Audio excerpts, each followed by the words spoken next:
2010 NASCAR Rookie of the Year Kevin Conway has one of the wildest stories in racing, headlined by poor Cup Series results, lawsuits, and controversy. However, diving deep into his story has made me think completely different of him. Right before this video starts, make sure you leave a like and subscribe so you never miss a video. Anyways, let's get right into it. Kevin Conway was born in 1979 in North Carolina. He was born into a racing family. His father, Sam, was a former team manager for Darrell Waltrip Motorsports. This explains Kevin's early entrance to racing at age 6. Although Darrell Waltrip's team did not exist at the time, it is possible that his dad was racing or at least had a great interest in motorsports. Conway started out with a diverse background, running motocross where he collected 37 wins, go-karts, and winged midget cars. He then moved to Charlotte with his eyes on NASCAR.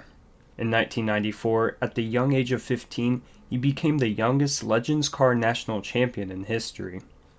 Legend cars have been a path for many great talents in NASCAR, such as Joey Logano and the Busch brothers. After this, Kevin went on to win the Summer Shootout Series Championship, the Young Lion Award, the Lowe's Motor Speedway Track Championship, and the Mid-Atlantic Pro Division Championship.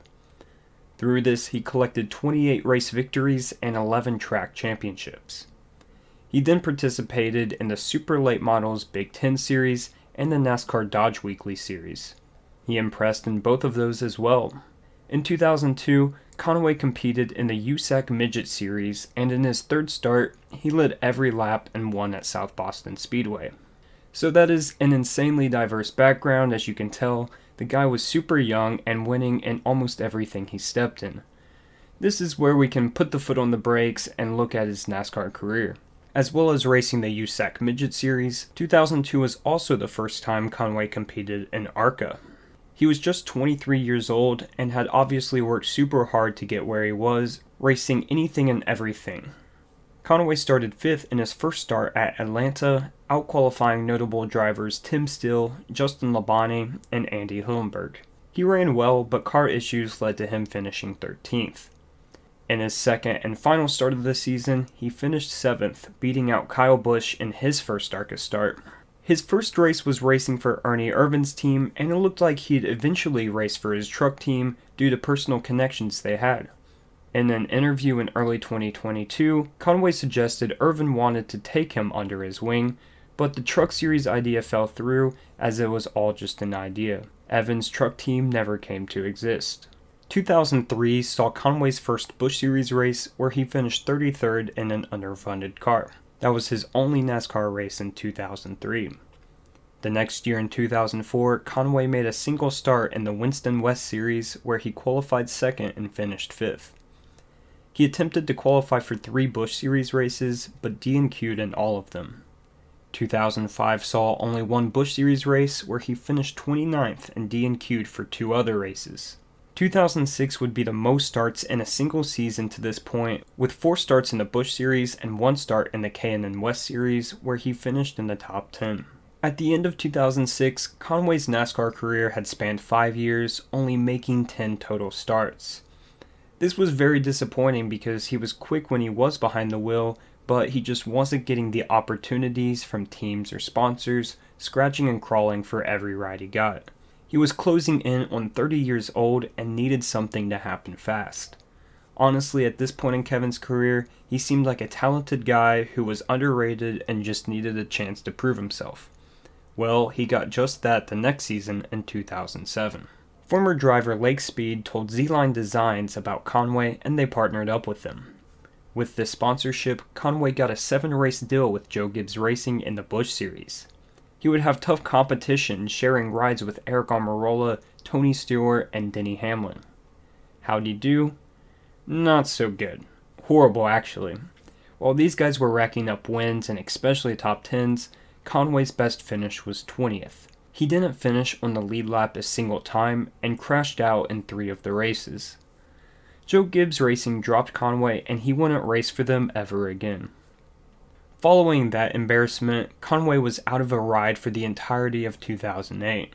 2009 saw some light as he'd pick up a committed sponsor in Extends. He made 12 starts in the Nationwide Series, the most of his career. He raced for Joe Nemechek's team for 5 races, and for Robert Richardson Sr.'s team the other 7. They were not the fastest cars, but he managed a career-best 15th place finish at Kentucky. Honestly, he did great, getting 3 other top 20s and finished 10 of the 12 races in the top 25 with no DNFs. He attempted his first Cup race at the end of 2009 at Phoenix, but failed to qualify with Front Row Motorsports. So there was a lot of controversy in 2010 with his sponsor, but we're going to look at his performance before anything else.